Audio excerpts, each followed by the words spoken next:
bienvenido, un gusto nuevamente saludarlo y que esté esta tarde con nosotros.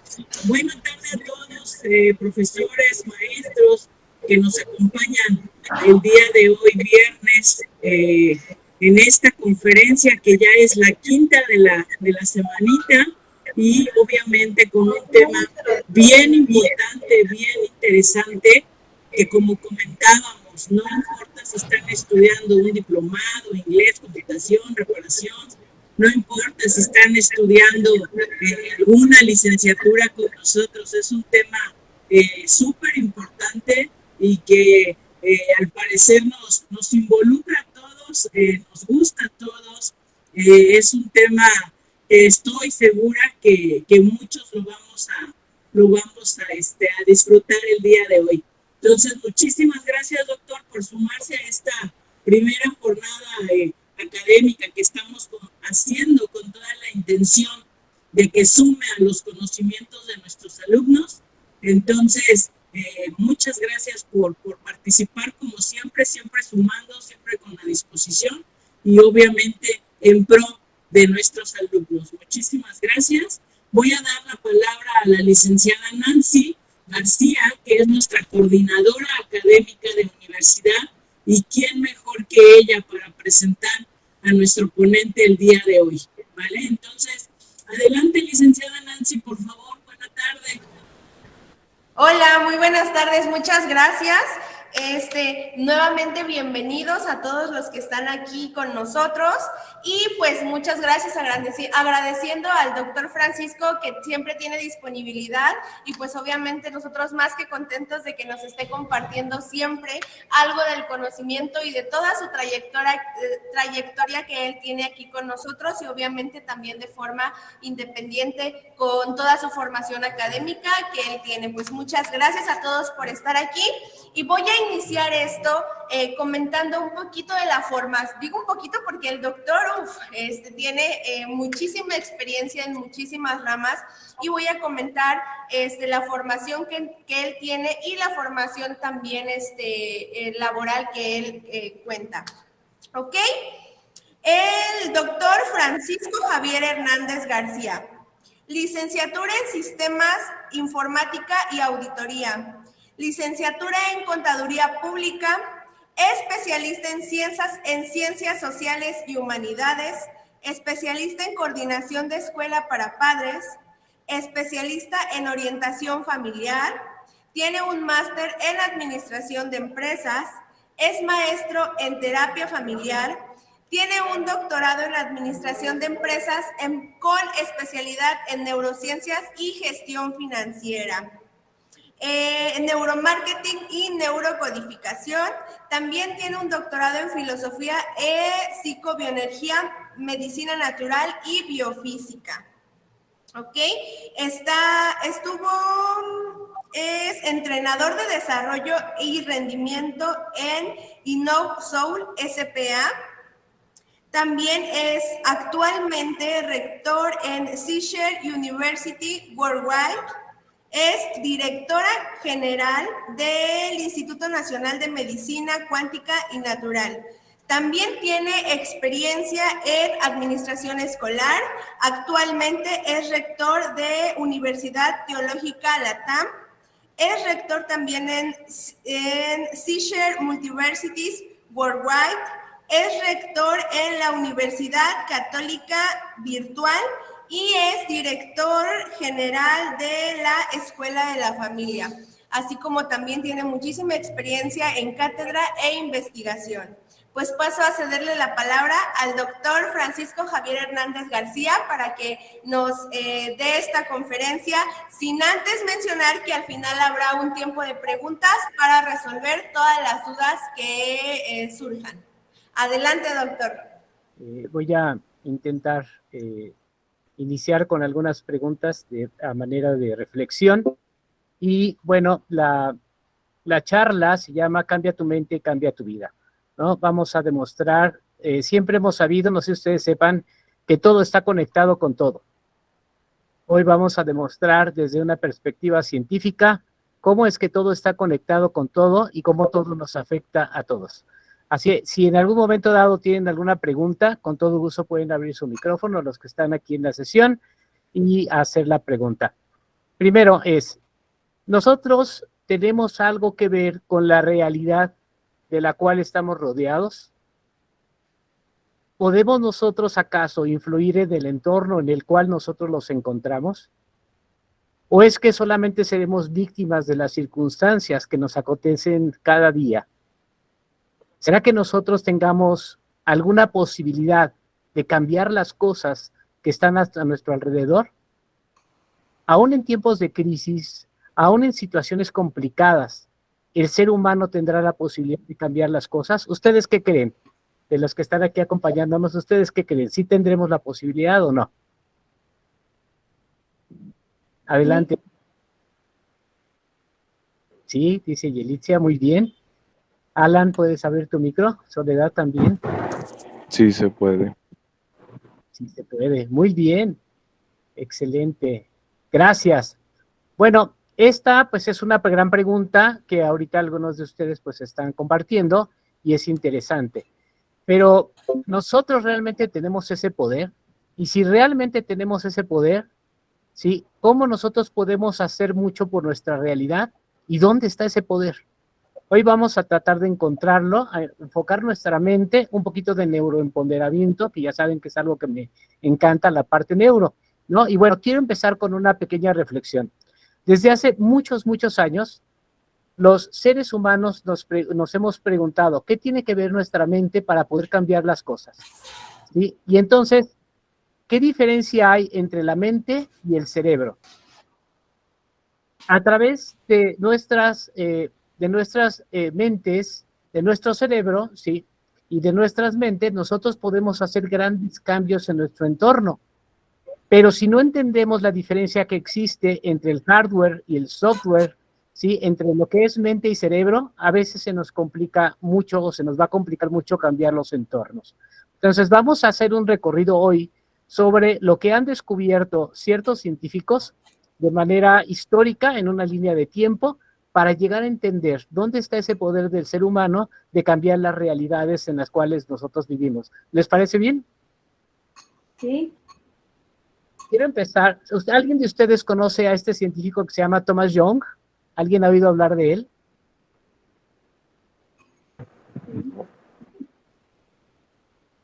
¿Alguien dijo sí por ahí? A ver, que nos ayude.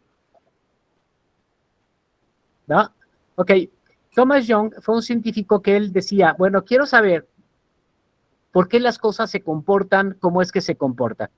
Y entonces él hizo un experimento que le llamó el experimento de la rendija. Sí, vamos a ver a través de lo que él experimentó, cómo nuestros pensamientos pueden modificar lo material, ¿no? Entonces, este científico Thomas Young, en el año de 1801, más o menos, marcó el inicio de lo que hoy se conoce como la física cuántica, que es una de las áreas que me encanta y manejo, y tomó una placa metálica, le puso una ranura, y entonces comenzó a disparar una serie de pelotitas, una especie de bolitas, ¿sí? Algunas de estas bolitas pegaban en la placa y otras pasaban por la rendija y se impactaban en la pantalla metálica que estaba atrás, ¿no? Entonces, él descubrió que las bolitas que alcanzaban a pasar, cómo se comportaban al impactarse en la pantalla al fondo. ¿Y qué creen que formaban esas bolitas que pasaban? Patrones. Perdón, sí, adelante, Alan. Patrones. Patrones, ¿qué tipo de patrones formaba? ¿Qué creen? 2 líneas. Ajá. Bueno, sí, primero estamos hablando de una sola rendija y formaban una línea, es decir, las bolitas, aunque pasaban, no se dispersaban, sino formaban una línea recta al fondo en la pantalla donde se proyectaban. Y eso está padrísimo. Después dijo, bueno, vamos a ver, a lo mejor porque, bueno, es una sola rendija, y hizo una segunda rendija. Y empezó a aventar las pelotitas de igual manera y decía, bueno, a ver cómo se comportan ahora, a ver si tocan o a ver qué pasa. ¿Y qué creen que pasó? Salieron más líneas. Lo que dijo Alan, ¿no? Ahora ya eran 2 líneas que se proyectaban de las bolitas que alcanzaban a pasar por las rendijas y se proyectaban al fondo de la pared, hacían 2 líneas. ¡Wow! Eso está padrísimo, padrísimo, ¿no? Ya hizo una rendija y 2 rendijas. Y dijo él, bueno, ya probé ahora con materia, ahora voy a probar con energía. Y entonces empezó a pasar, ¿sí? Fotones de luz. Los fotones de luz sabemos que es la luz como tal, ¿no? Para hoy nosotros va a ser muy entendible este experimento, pero en aquel entonces era algo de wow, ¿no? Entonces, algo así como las ondas de agua. Cuando él empezaba a pasar la luz, él veía que no se formaban dos líneas rectas al final en la pantalla sobre la cual impactaban los fotones de luz, sino más bien formaban un patrón de interferencia, algo así como las ondas de agua cuando se corren, ¿no? Así formaban un patrón de interferencia. Es decir, el agua, hoy sabemos que aunque yo la ponga en un dispositivo, ¿sí? Se difumina, se expande ese patrón. Ahora bien, esto es algo interesantísimo, interesantísimo. ¿Por qué? Les decía yo que hoy nos hace muy normal, ¿no? Pues sí, la luz se expande, pero en aquel entonces eran descubrimientos extraordinarios. La conclusión que yo les puedo compartir hasta aquí es que si tú colocas y tú le pones ciertos límites a la materia, a cosas materiales, las cosas materiales se van a compartir como tú les indiques. Las pelotitas que pasaban por una rendija y luego por dos rendijas, lo que formaban eran líneas rectas al fondo. Tú puedes conducirlas. La energía, sin embargo, se comporta dispersándose, ¿no? Forman patrones de interferencia, chocan unas con otras y se dispersan. Entonces, así es de diferente cómo se comporta la materia y la energía.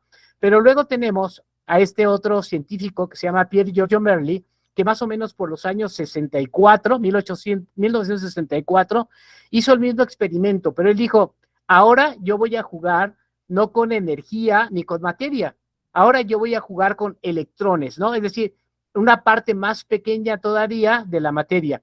Y dijo, voy a ver si en el mundo subatómico se comportan los electrones igual que en el mundo macroscópico. Es decir, se supone que es materia, se tenía que comportar como lo que es, materia, ¿no? ¿Y qué esperamos que suceda?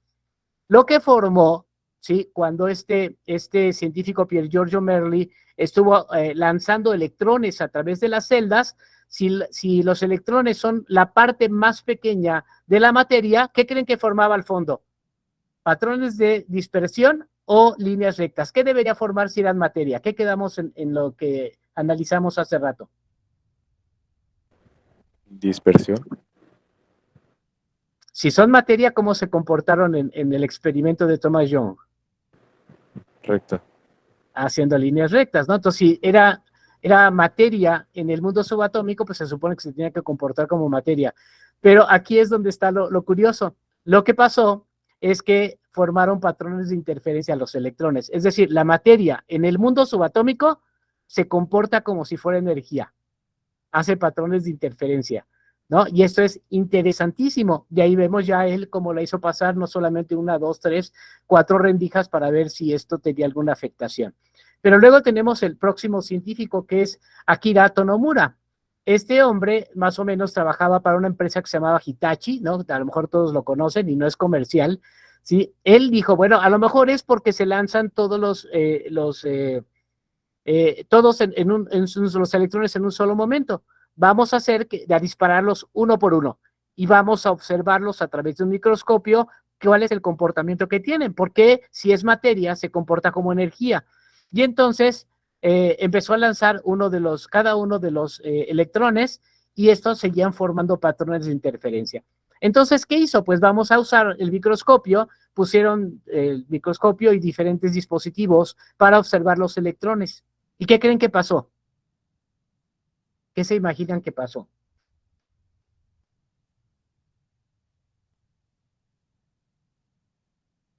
Cuando él los observaba a través de esos instrumentos de medición, los electrones formaban líneas rectas. Y cuando él dejaba de observarlos a través de estos instrumentos de medición, formaban patrones de interferencia, ¿no? Entonces, tal pareciera que el electrón tuviera la conciencia de que fuera observado y tomara la decisión de comportarse como materia, no como onda. Y entonces, en aquel entonces, hubo una especulación muy grande sobre estos descubrimientos. ¿Qué significaban? ¿Qué pasaría? ¿Y qué representarían, sobre todo, en este comportamiento de la materia en el mundo subatómico? Muy bien, ¿hasta aquí alguna duda? Vamos a sacar una primera conclusión. El observador colapsa la función de onda simplemente observando. Cuando las partículas son observadas, se comportan como materia. Es decir, el simple hecho de prestar atención a algo, cuando ya lo estás observando, ya lo estás cambiando. Cuando las partículas son observadas a algo, ese algo cambia, ¿sí? Es decir, nosotros podemos afirmar entonces hasta aquí, en términos más comunes, el universo existe solamente si nosotros lo observamos, ¿no? Y esto lo confirman infinidad de religiones hoy, por ejemplo, antiquísimas. Por ejemplo, está aquel hombre que decía que no creía en la resurrección de Jesucristo hasta que él no metiera el dedo en su llaga. Y hasta que lo metió, entonces observó. Para él no existía mientras no lo observaba. ¿De acuerdo? El universo existe si tú lo observas. Por eso es que el mismo Jesucristo se dejó ver después de que resucitó, ¿no? Porque tenían que observarlo para que entonces creyeran en que estas situaciones se pueden dar. Bueno, es como si yo les dijera ahorita, imagínense un bosque de Siberia, ¿cómo sonaría el impulso de la ruptura de un árbol, sí, con el viento tan fuerte? ¿Cómo se imaginan que suene? Cada quien podemos hacer imágenes mentales de reproducir esta imagen. Sin embargo, si yo les coloco esta imagen ahí en la pantalla que ustedes están viendo, entonces podemos ya nosotros ver un bosque de Siberia en particular que existe y que al verlo nosotros nos proyectamos ahí. Hasta aquí es la primera reflexión, ¿no? Está padrísima. Y entonces yo les pregunto y dejo la pregunta abierta. ¿Nuestra mente es capaz de materializar cosas? Y si lo es, ¿cómo hacer para que se logre? Hoy hemos oído muchos coaches y todo eso, nada más concéntrate, ¿no? Así, incluso en la película esta de La vida es bella, que se concentraba para atraer a la chica, ¿no? Bueno, no funciona tan así. Pero sí nosotros podemos crear las realidades que hay hasta alrededor de nosotros con nuestros pensamientos. No, vamos a seguir. Quizá este otro científico sí lo conozcan un poquito más, es Sigmund Freud, ¿no? Sigmund Freud, más o menos él tiene una teoría que se llama la teoría del iceberg, ¿no? Que tiene que ver con la personalidad y el yo y el superyo y todo ese rollo. Pero vamos a enfocarnos en esta parte de la teoría del iceberg de Sigmund Freud, ¿no? Miren, más o menos para darles un ejemplo de qué se trata esto, no sé si ustedes ubiquen esta imagen. ¿De qué barco se trata ahí? A ver, ¿alguien me puede decir de qué barco estamos hablando? Adelante, Soledad. Abre tu micro, porfis.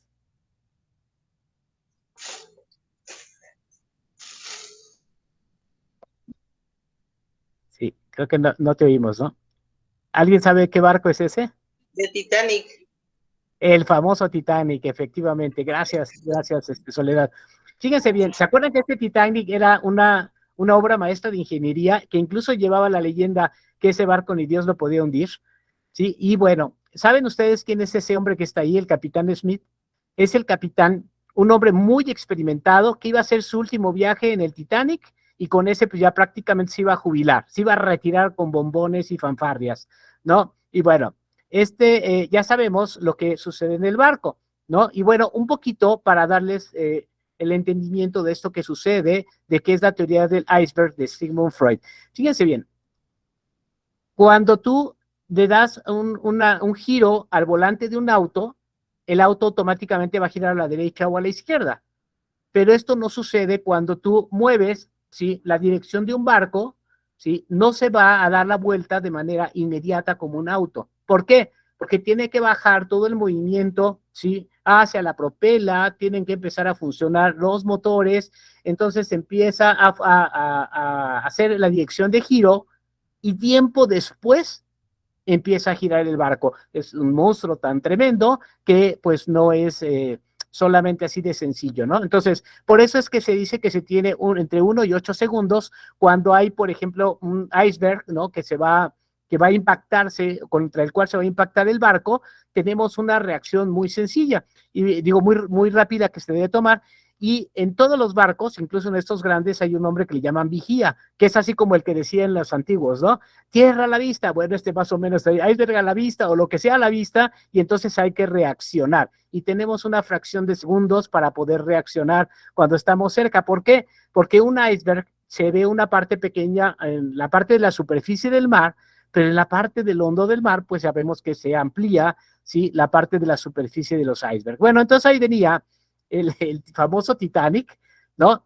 Y entonces resulta ser que todos estaban en la fiesta, creo que vieron la película, todos estaban ahí en la pachanga, hasta el capitán se bajó a la pachanga, ¿sí? Y el vigía decía, es que hay un iceberg a la vista, un iceberg a la vista, y no sabía qué hacer, y por más que intentó avisar, no pudo lograrlo. Bajó a buscar al capitán Smith para buscarlo, ¿no? Para avisarle, pero pues en esa fracción de segundos, obviamente ya sabemos qué le pasó al barco.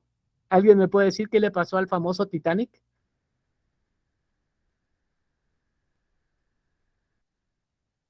Aquí está la escena, ¿no? Ay, perdón, esa es otra escena de la película. Esa es Se otra escena. hundió el barco. Así es, así es, así es. Perfecto. Sí, esta es otra escena, perdón. Ahí está la escena. Sabemos que el barco no le dio tiempo, ¿no? De que giraran el timón con tan suficiente tiempo para que y se diera la orden a toda la maquinaria y a la propela para que empezara a girar, y obviamente chocó contra el iceberg y se comenzó a hundir, ¿no? Se partió y se comenzó a hundir. Bueno, ¿qué tiene que ver esto con la teoría del iceberg de Sigmund Freud, ¿no? Por eso la comparo con la teoría del iceberg. Muchas veces, no sé si a ti te ha pasado, o a mí me ha pasado, o te ha pasado con los hijos o los amigos, que dices, híjole, este cuate, no, este maestro, si solamente cambiara una cosa, sería un hombre extraordinario, si solamente cambiara esta cosa, ¿no?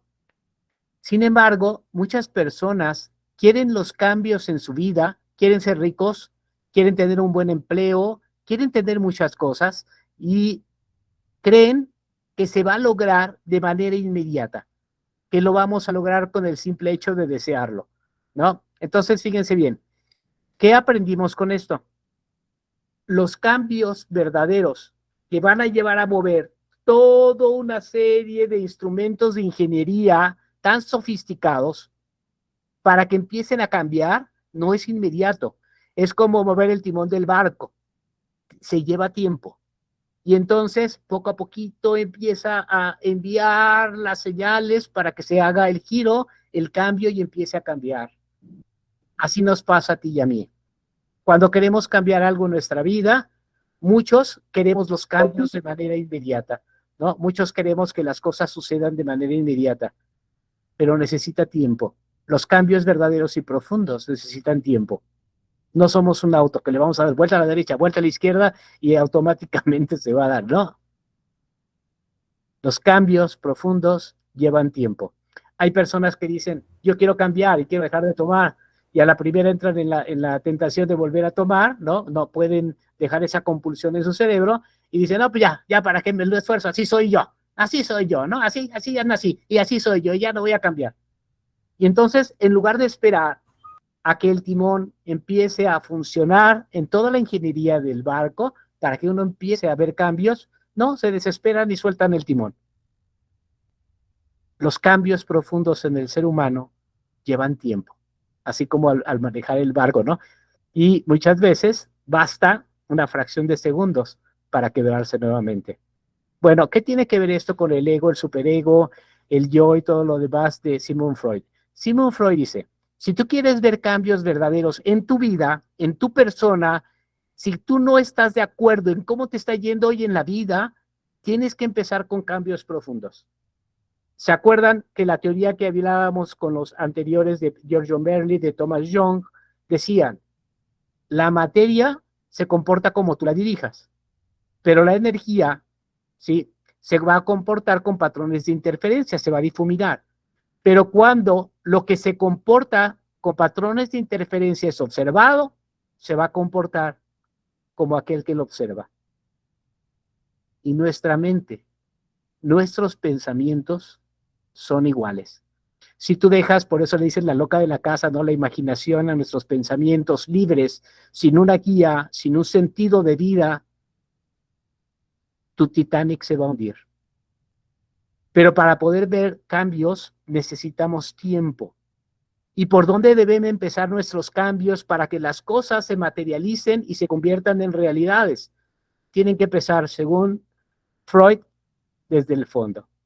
Tenemos que empezar a observar nuestros pensamientos. Y por lo tanto, cuando tú empiezas a observar tus pensamientos, los pensamientos empiezan a comportarse como tú los diriges. Ya no es tan libre.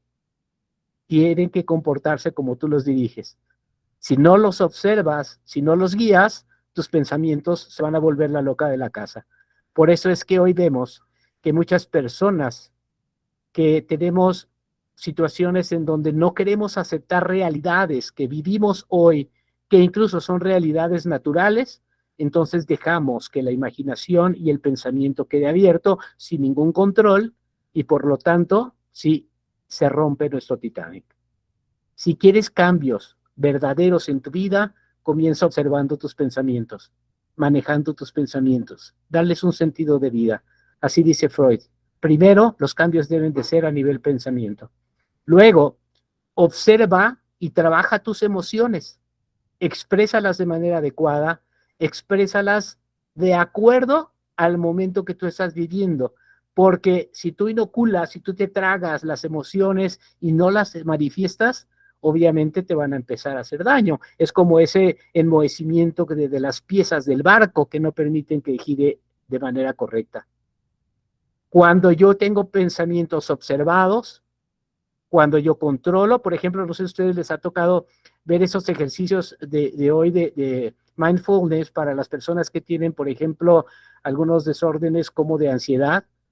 No se trata, por ejemplo, de hacer respiraciones de 5 segundos aspirar, 3 segundos esperar, 5 segundos exhalar y volverlo a repetir. ¿Qué es lo que estamos haciendo en ese momento?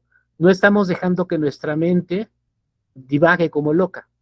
Estamos haciendo que nuestra mente se enfoque en la respiración y entonces una vez que cambiamos en lo profundo los pensamientos, esto se va a reflejar en las emociones y va a ser posible controlar ese estado que yo tengo ahorita.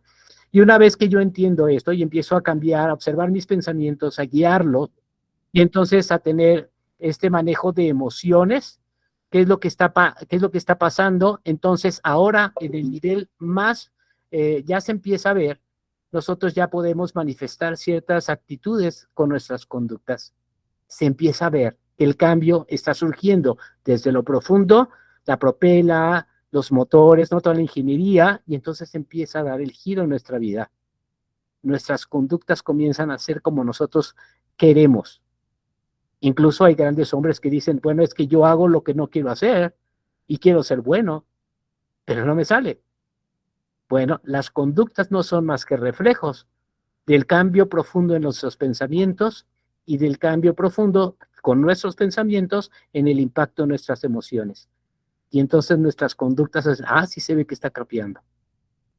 Y una vez que tú logras cambiar las conductas, que se vea en la superficie, ¿sí? En esta ya estamos, vas en la parte de la punta del iceberg, entonces ahora los resultados en tu vida van a cambiar.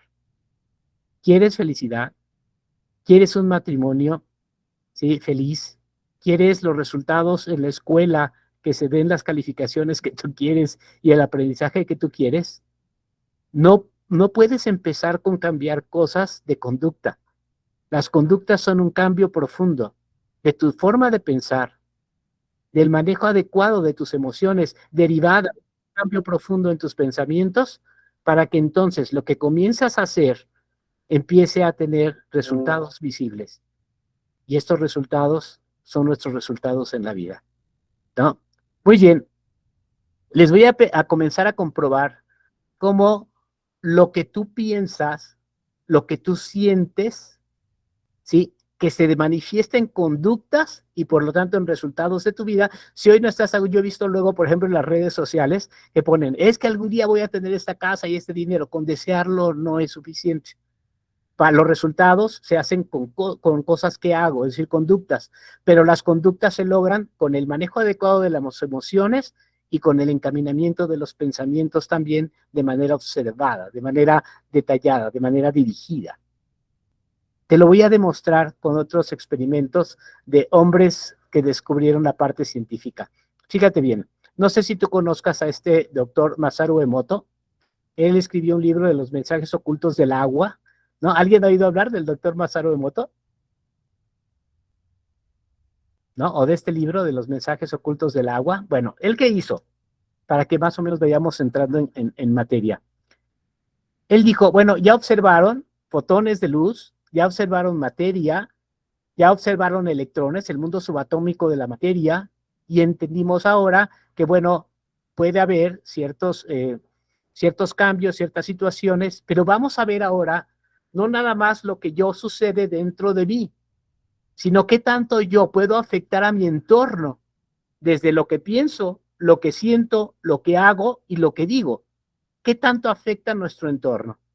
Y entonces él empezó a colocar agua, ¿sí?, en unos dispositivos que se iban a someter a X número de grados centígrados bajo cero para que al punto de congelación él pudiera, con un microscopio poderoso, observar qué reacción tenían esas partículas de agua. ¿Y por qué él pensó esas partículas de agua? Porque sabemos que 3/4 partes de nuestro planeta y de nuestro cuerpo pues están formados por agua, ¿no? Entonces, él empezó a hacerlo, y fíjense qué hermoso. Sometió estas partículas de agua en estos recipientes a situaciones como orar. Y entonces, al momento de congelación, impregnados con estar escuchando, por ejemplo, oraciones, ¿sí?, oraciones de paz, de bondad, de generosidad, las partículas de agua en punto de congelación tomaban esa figura que tú alcanzas a ver ahí a la izquierda. Una figura cristalina, hermosa, armoniosa. Las ponía, por ejemplo, ante palabras de maldiciones, palabras, por ejemplo, como de Hitler, y entonces el agua se volvía turbia y tomaba esa figura más o menos como que vemos ahí a la derecha. Entonces ya no es nada más que mis pensamientos y mis palabras y mis emociones me afectan a mí. Soy capaz de afectar a un ente extraordinario, por ejemplo, como es el agua. Y miren ustedes qué descubrió Masaru Emoto. Tenemos ahí esa partícula de agua en punto de congelación, el ángulo superior izquierdo, palabras de la Madre Teresa de Calcuta. Hazle bien, amar hasta que duele, y después de que te duela, sigue amando. Y la partícula de agua tomaba esa figura hermosísima. ¿Sí? Abajo tenemos, por ejemplo, agua de manantial, pura, fresca, surgiendo sin que la utilicen para otras cosas, ¿no? Una figura hermosa. Pero del lado derecho tenemos dos palabras de Hitler, ya decíamos, el agua se enturbia, se incomoda, se pone oscura. Y abajo, agua contaminada con yodo, ¿no?, en un río, y obviamente, pues el agua se entristece. Fíjate cómo nosotros los seres humanos fuimos creados para dominar la naturaleza, someter la naturaleza, y cómo lo estamos haciendo hoy. ¿Qué impacto tienen nuestros pensamientos, nuestras emociones y nuestras acciones en nuestro entorno? Y mira, aquí la sometieron a escuchar música, ¿no?, al agua. Y cuando se escuchaba la sinfonía de Mozart, esa figura tomaban, la canción Imagine de John Lennon, mensajes de paz, mensajes de gratitud. Luego abajo palabras que son muy comunes, ¿no? Yo creo que me imagino que ponían a Paquita, la del barrio, ¿no? Ahí de me estorbas, me das asco, rata de 2 patas, y se enturbiaba el agua. Y luego al lado, la última es heavy metal. Ese no sé si es cristalina o es oscura, pero bueno, eso es lo que reaccionaba. Y mira, no nada más con lo que escuchaban, con el ambiente que se sentía. Por ejemplo, le ponían al recipiente donde estaban algunas, ¿sí?, palabras escritas, ¿no?, así como una etiqueta, ¿sí?, donde decía paz, otras donde decía maldición, y el agua era afectada tomando estas figuras, ya sea hermosas, cristalinas o turbias, de acuerdo incluso a los rótulos que tenía. ¿Qué capacidad tenemos los seres humanos de impactar en nuestro entorno? Y entonces viene este otro científico, que es uno de los últimos que les voy a estar compartiendo, el penúltimo, sí, Glenn Rain. Todavía vive, ¿no? Tiene esta empresa que ustedes pueden buscar ahí en internet, que se llama inbiotech.com. Y miren, él dijo, pues ya experimentaron con agua, ya experimentaron con fotones, ya experimentaron en el mundo subatómico, ya experimentaron con materia. Y vimos que sí afectamos, somos capaces de afectar nuestro entorno. Entonces dijo él, ahora yo voy a experimentar con el ADN humano, ¿no? ¿Qué conexión hay del ADN humano con todo nuestro entorno? Y entonces él tomó una muestra de ADN de un ser humano y lo puso a una habitación después, ¿sí? Como a 20 metros, y entonces sometían el ADN conectado a algunos microscopios y aparatos que medían las reacciones del ADN y sometían a la persona, al donante, en un cuarto a 20 metros a ciertas emociones o a ciertos pensamientos. Y cuando esta persona estaba en un ambiente agradable, el ADN que estaba a 20 metros tomaba también una situación cristalina, clara, estirada, estaba a gusto, estaba en un ambiente agradable el ADN y se ponía relajado. Lo sometían hasta pensamientos agradables, les decía yo, no nada más el ambiente, sino pensamientos de la persona agradables. Y entonces a 20 metros, el ADN que había sido donado por este donante también se ponía alegre, se distensaba, se ponía muy cómodo con estos pensamientos de la persona.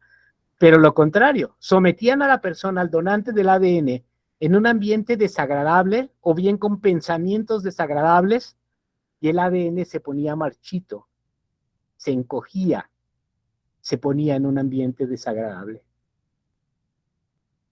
Qué interesante esto. ¿Y qué es lo interesante? Mira, primera conclusión. Tus pensamientos, tus emociones, lo que tú sientes, tienen como resultado la realidad que vives hoy. Si no estás a gusto con lo que tienes, si quieres más dinero, no es simplemente hacer más cosas o cambiar de cosas que estás haciendo. Es como soltar el timón y dejarlo que se regrese.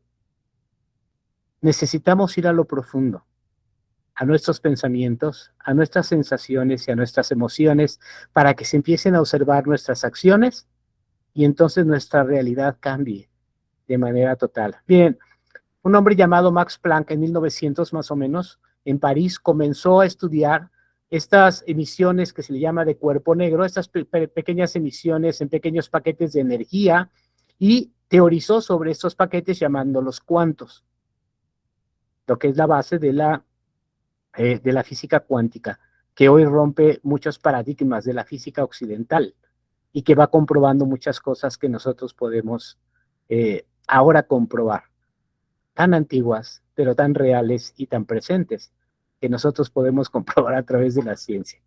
Y mira, qué es lo importante que te quiero decir aquí?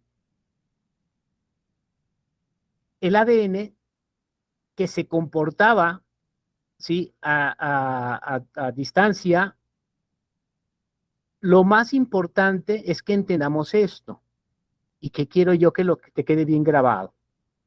Cuando tú enciendes un apagador de luz, la energía se transmite de un punto de interrupción a un punto de manifestación, a un foco o a una terminal eléctrica que debe activarse. Tarda, la luz es muy rapidísima, ¿no? Sin embargo, demora entre el punto A y el punto B, tarda cierto tiempo en llegar, de tal manera que la energía tarda de un punto A a un punto B cierto tiempo en llegar, a una luz que es muy, muy rápida. El sonido no se diga. Pero fíjate bien, resulta ser que el ADN que era tomado de esas donantes, que estaba en otra habitación totalmente desconectado de la persona, cuando a él lo sometían a emociones, ambientes agradables o pensamientos agradables, el ADN reaccionaba, pero lo más importante es que no reaccionaba 2, 3 segundos después. Se supone que si hay un punto A donde está la acción de la emoción o del pensamiento y un punto B donde se va a recibir y la energía viajara en un espacio, que es la teoría de la física occidental, entonces demoraría un tiempo para llegar al receptor, como en este caso una onda de radio. Pero ¿qué es lo que pasaba? No había demora. En el mismo momento en que la persona sentía la emoción agradable, el ambiente agradable, en ese mismo momento el ADN que estaba en otra habitación, sin demora, sin tardarse ni un nanosegundo, tenía la reacción. Tal pareciera que siguiera conectado con el ser humano. Eso nos ha dejado algo extraordinario que hoy estamos investigando los que nos dedicamos a la física cuántica. ¿Acaso hay un campo cuántico un campo de energía cuántico, en donde no importa el tiempo ni la velocidad, sino que siempre está conectado, como el ADN a la distancia, seguía conectado en el mismo momento, sin haber distanciamiento ni tiempo de demora de la energía de pasar. Y entonces es extraordinario. Dijeron, pues vamos a probarlo. Ya no pusieron el ADN a 20 metros en una habitación a la distancia del su donante. Lo pusieron a más de 700 kilómetros en otra ciudad, en otro lugar.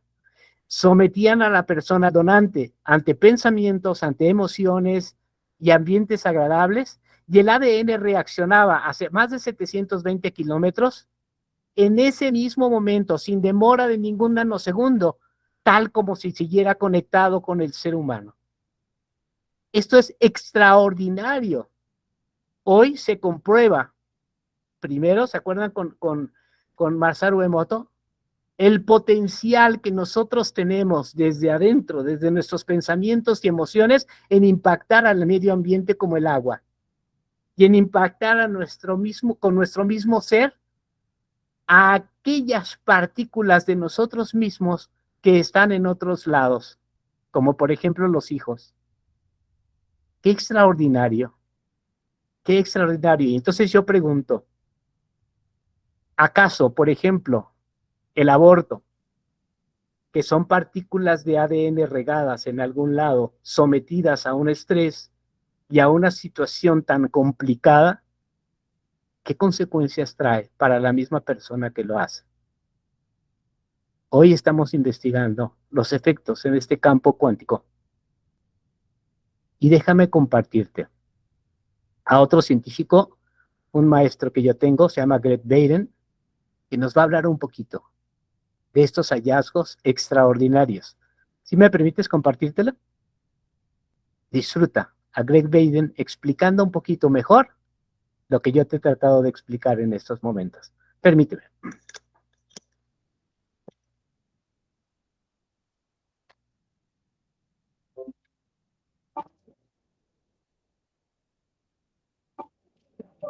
La comunicación a distancia tanto de las partículas subatómicas como las de las células a un nivel biológico ha quedado demostrado desde la perspectiva científica.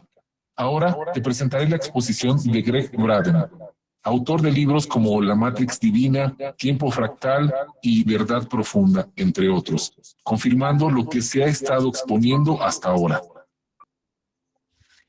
Catalogado por algunos como un escritor de la New Age. Sin embargo, y dejando a un lado la venta de sus libros, dentro de sus investigaciones hay un contenido muy importante y cierto.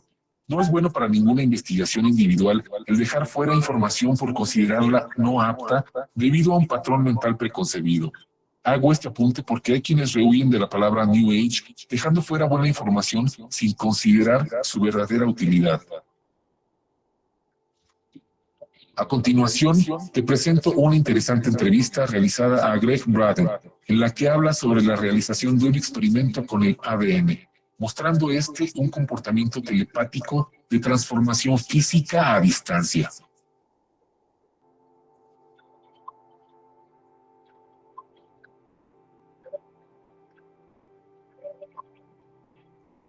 Between 1993 and the year 2000, a series of experiments were conducted in accredited scientific and academic institutions that are now supporting precisely the concepts that the ancients so clearly spelled out in the language of their time.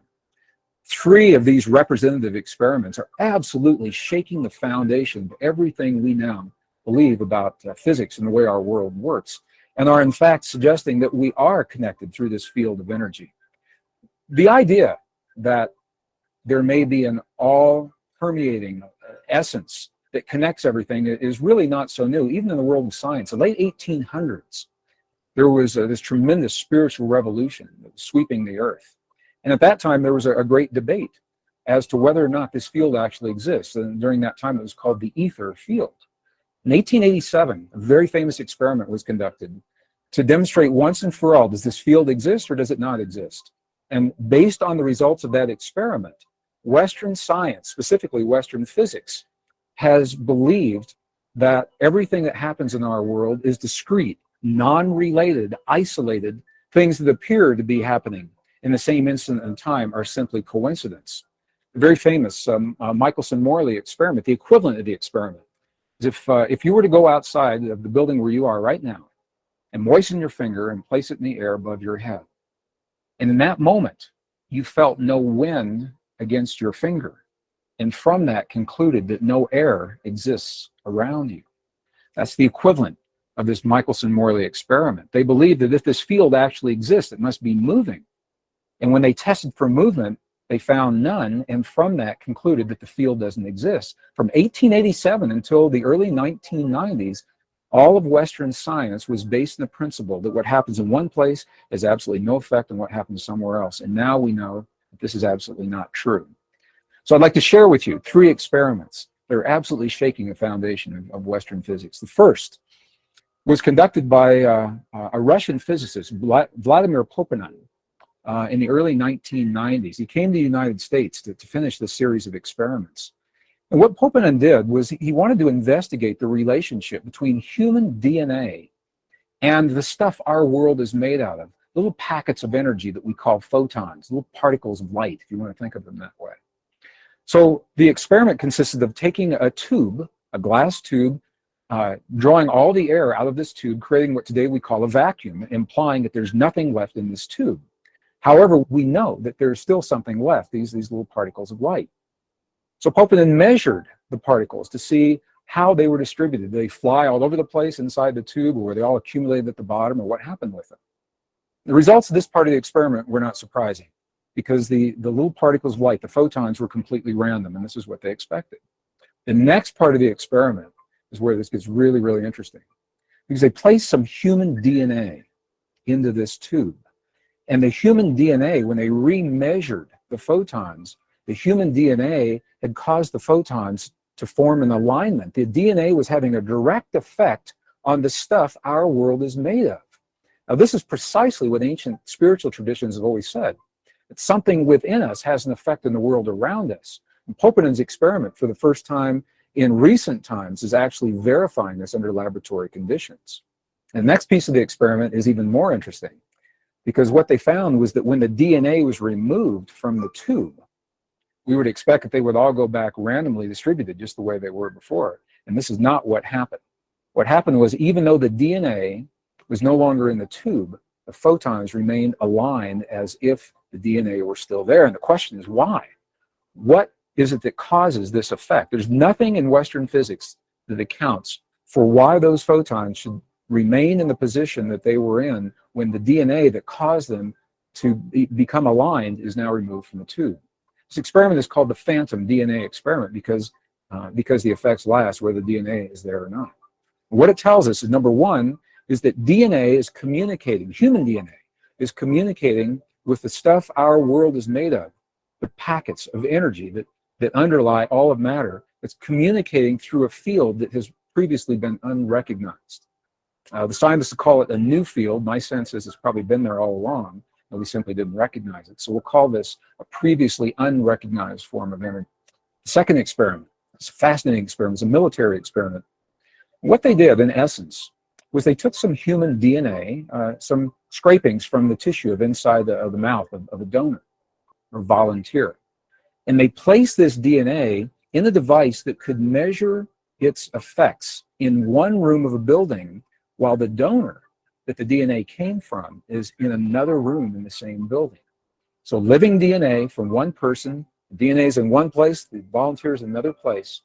And what they did was they subjected the volunteer to what they called emotional stimulation that would elicit genuine responses of emotion, of joy or sadness or fear or anger or rage in one part of the building. And they were measuring the DNA to see if the DNA would affect to the donor's emotions. Now, why would it? In Western physics today, there's absolutely nothing that suggests that that DNA is still linked to the donor on the one hand. And on the other hand, as they conducted these experiments, what they found was just the opposite. What they found was that when the donor was having his emotional peaks and valleys in one room, the DNA was having its emotional peaks and valleys in another room at exactly the same time. And we hear about experiments like this, we think of an energy that's being transmitted from point A to point B. And if the energy comes from one place and has to get somewhere else, you would expect that there would be a lag time, a little bit of time in when the emotion is created and when the DNA is responding. That's not what happened. What happened in these experiments, and this is very, very key to where we're going as we begin talking about the power of prayer. What happened in these experiments is that the effects were simultaneous. They were instantaneous. The instant that the donor was having his emotion, the DNA was already affected as if there were no transition time between the two. Well, these experiments were first conducted within rooms that were separated by distances of maybe 50 feet. Later experiments, however, were conducted where the DNA and the donor were separated by hundreds of miles. I had the opportunity to meet the designer of one of these experiments, Dr. Cleve Baxter, and he shared with me one of the experiments that he had designed where the donor was in Los Angeles, but the DNA was in Phoenix, Arizona, almost 400 miles apart. And the effects were precisely the same. Whether they're in the same building or separated by 400 miles, the effect is instantaneous. This opens the door to all kinds of possibilities as to how that DNA remained linked to the donor.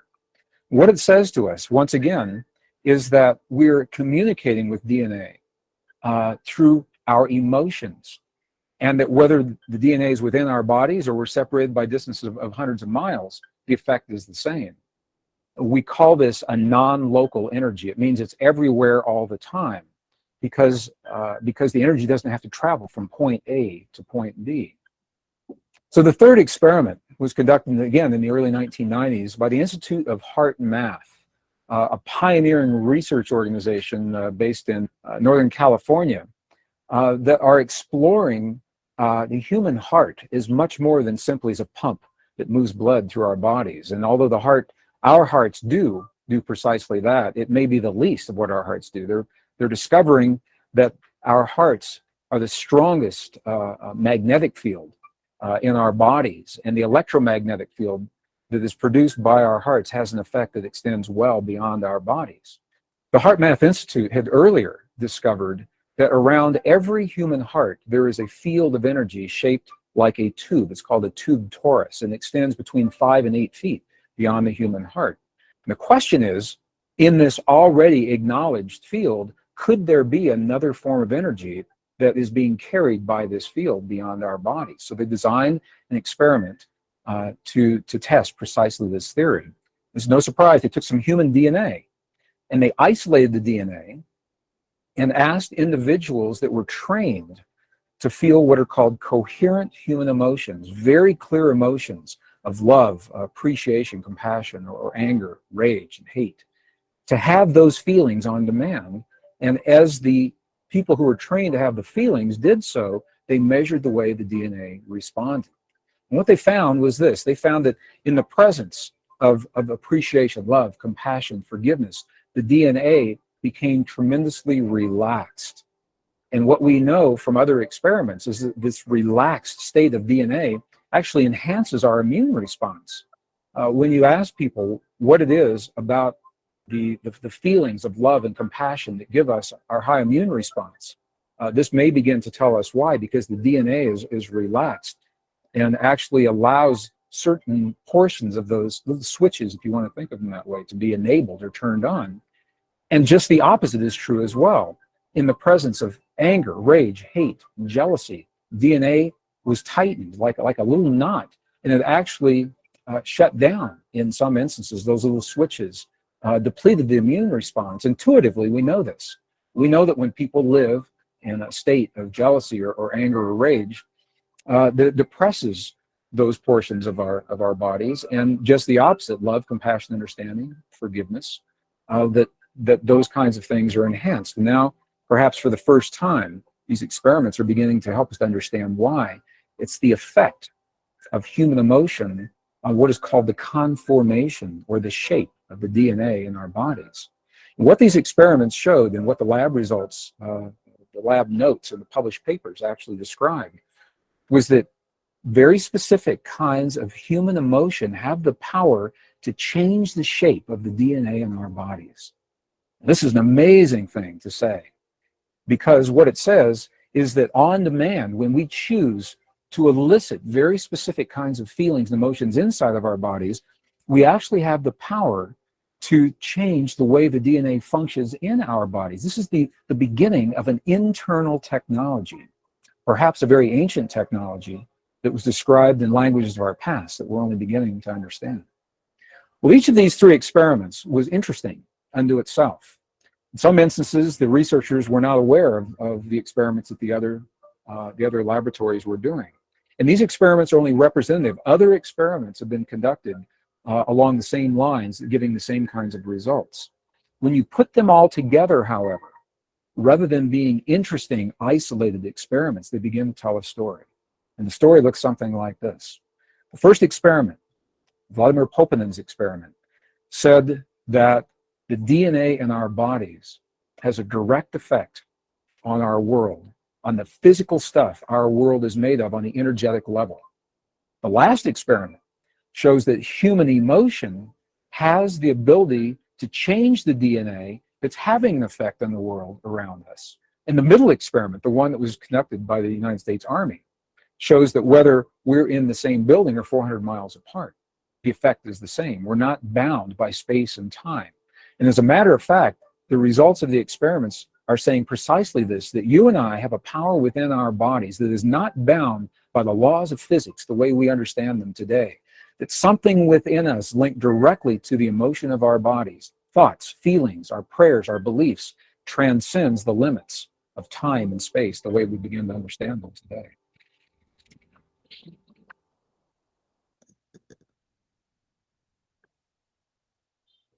¿Qué les parece estos resultados que nos presenta Greg Braden, ¿no? ¿Qué les parecen estos resultados de Greg Braden que nos comparte? Nosotros influimos en nuestro medio ambiente. Tú le quieres ser infiel a tu esposa, tu ADN, que va a quedar depositado en X lugar, tiene un efecto para contigo desde donde está ese ADN. Sigue conectado. Tú quieres cambiar el mundo, tienen razón los antiguos. Todo el mundo hablando de hacer una oración por el amor, por la paz, por la justicia, y viendo desde nuestros pensamientos en lo profundo, cambiamos, podemos cambiar el mundo. Nosotros tenemos un cerebro cuántico, no necesita tiempo, espacio. Por eso es que los antiguos dicen, puedes conectarte con Dios de manera directa en algún momento dado, porque no se necesita tiempo, ni espacio, ni un momento determinado. Y como diría un amigo y un maestro, bueno, no amigo, pero sí un buen maestro, en quien yo hago referencia muy seguido, Albert Einstein. Debido a que cada potencial en el universo es por naturaleza una onda de probabilidad que irradia un campo electromagnético y se compone de energía, es lógico que nuestros pensamientos y sentimientos no sean la excepción. Amigos, estudiantes queridos, la verdadera visión creativa no es una simple mirada objetiva sobre la superficie de la realidad subjetiva. La verdadera visión creativa es una mirada subjetiva, profunda, sobre la superficie de la realidad objetiva. Si tú crees que vas a ser una persona exitosa, por ejemplo, plagiando tu tesis, no. Estamos todos conectados y la consecuencia de mis acciones que vienen de lo profundo de mis emociones y de lo profundo de mis pensamientos se conectan con otros al momento de interactuar y creo el ambiente que se crea ahora. Por eso es que desde antiguo hay situaciones y mandatos o lo que sea, no matar, no mentir, no robar. Son tan naturales como la existencia de la salud y la paz misma de uno en nuestro interior. Y yo te pregunto, hoy que entiendes que tienes un cerebro cuántico y que al observar tus pensamientos y a impactar tus emociones y por lo tanto tus actitudes y con eso cambiar tu realidad, ¿qué tienes en tus pensamientos? ¿Qué tienes en tus palabras que dices? Palabras de amor, de dinero, de prosperidad, de salud, de abundancia. o las preocupaciones te están haciendo perder el equilibrio. Porque cuando tú moldeas tu mente, moldeas tu cerebro. Y al moldear tu cerebro, cambias tu vida. Algunos elementos para ir concluyendo. Elementos para cambiar nuestra mente y comenzar a hacerlo hoy, no mañana, hoy. Y no soltar el timón, aunque veamos que demora. Tenemos que empezar a cambiar lo profundo de nuestros pensamientos y nuestras emociones. Piensa en lo que puede ser, no en lo que es. Yo pienso en un México de hermanos, de paz, de soldados en que Dios le dio en cada uno de sus hijos a esta patria, y no en divisiones, y no en chairos contra fifís. Eso es tener una mente que no trabaja en pro de lo demás, que no conecta. Piensa en lo que puede ser, no en lo que es. Siguiente, piensa en presente, no en futuro.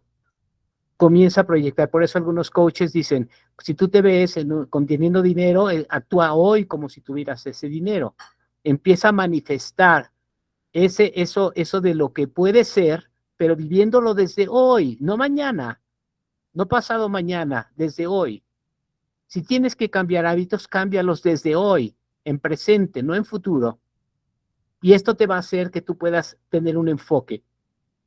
El punto más cercano entre donde estoy hoy y donde quiero llegar es el enfoque. Si yo me desenfoco, si yo pienso en diferentes cosas, si yo suelto el timón, obviamente no voy a lograr las cosas. Tengo que enfocarme.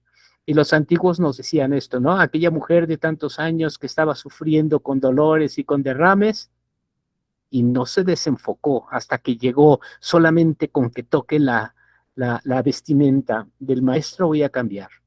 Enfoque, enfoque, sentido de vida. Y por favor, sube tus expectativas. Si tú dices que quieres ser como Bad Bunny, bueno, yo no soy quien para decir lo que está bien o está mal, pero sube tus expectativas. A mí me gustaría, con todo lo que he aprendido, ser por lo menos un 10% de lo que era Albert Einstein. Sube tus expectativas. No te quedes en el piso. Si te comparas con alguien que está en el piso, pues tus expectativas no te van a hacer elevarte mucho más. Y cuida, por favor, mucho tu diálogo interno. ¿Qué es lo que te dices a ti mismo? Por ejemplo, un ejemplo muy sencillo. Hay personas que yo escucho que decimos, ¿no? Es que yo soy diabético. No, tú no eres diabético. Estás en una condición de diabetes ocasionada por tus malos hábitos de comer. En cuanto cambies tus malos hábitos de comer, se va a mejorar el resultado y la conducta. Cuida tu diálogo interno. ¿Qué es lo que te dices a ti mismo? Y por favor, si te equivocas, gestiona el error. Aprende a decirte las cosas adecuadas. Ok, no logré lo que quería. Hay personas que suelen decir, no, ya me fue de la patada, está todo de la fregada. No pude lograr lo que yo quería, pero sí logré esto. Y entonces me enfoco. Y entonces veo las cosas desde hoy. Y entonces empiezo a ver como si el resultado lo tuviera hoy, trabajando y no dejando el timón para que se regrese. Gestiona el error. ¿Qué es lo que te dices cuando te equivocas? Por eso, cuando cambias tu mente, cambias tu vida. Y hoy sabemos científicamente que nuestro corazón emite ondas, como ya decía hace rato Braden, que son capaces de influir en otros a cierta distancia, incluso algo así como el COVID, ¿no? De su sana distancia. Bueno, aún a esa sana distancia, nuestro corazón, que tiene neuronas más poderosas que el cerebro. Antes creíamos que el cerebro, sí, la parte animal, ¿no? La parte reptil, secuestraba la parte emocional y entonces las personas se cegaban.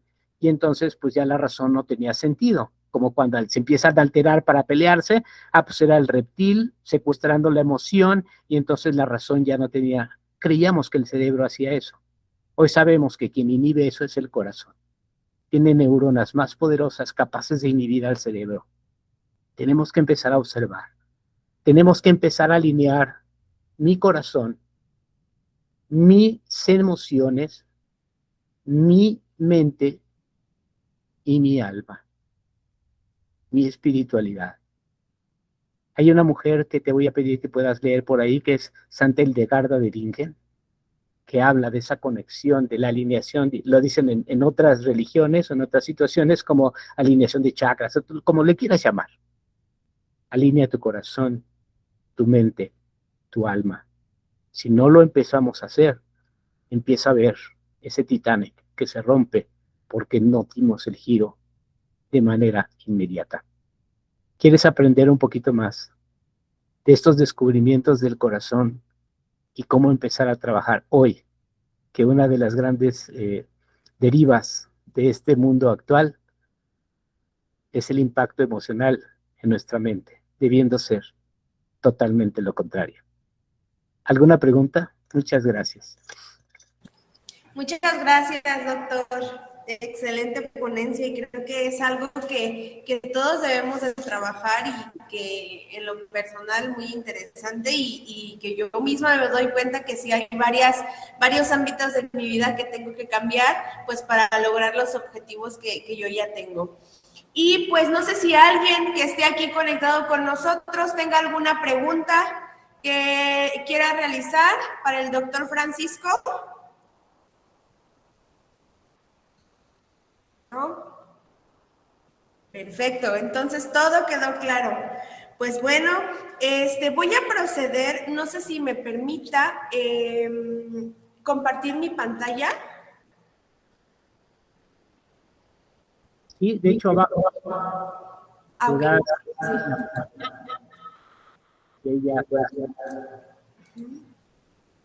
Sí.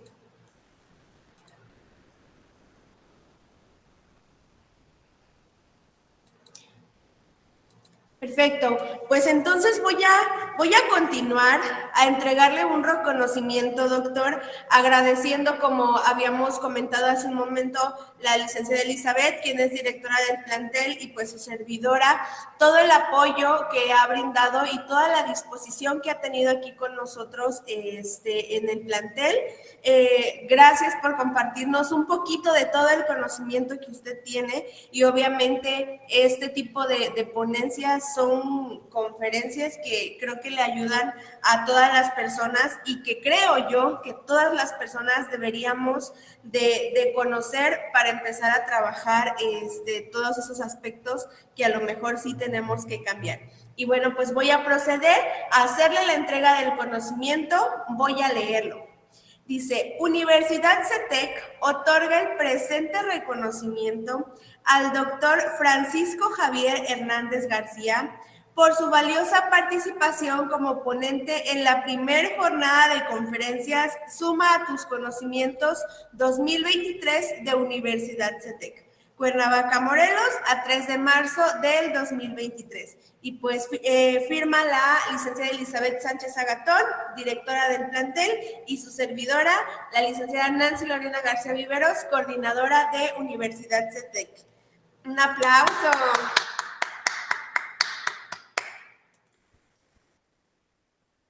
Pues muchas gracias. Se aprecia más que el papel, la persona que lo entrega, ¿no? Y la institución que lo otorga. Muchas gracias. Les mando a todos un gran abrazo y usted también, un gran abrazo. Por ahí alguien levantó la mano. Muchas gracias, doctor. Y pues bueno, con esto finalizamos esta ponencia. Todavía nos queda una para el día de mañana y pues gracias y agradecer nuevamente al doctor y a todos los que nos acompañaron a escuchar esta conferencia. Muchas gracias. Muchas gracias. Brenda, ¿querías comentar algo o preguntar algo? Brenda Uribe. No, solamente pues agradecer que nos comparte. Bueno, yo que ando como en busca de esta información, muy pocas personas lo comparten, son como celosas de esta información tan valiosa, la verdad.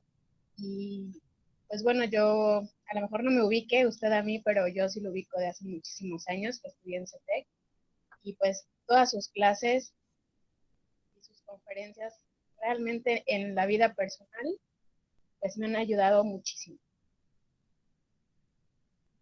No se lo había agradecido anteriormente otras conferencias, pero pues ahora estoy teniendo resultados realmente grandes.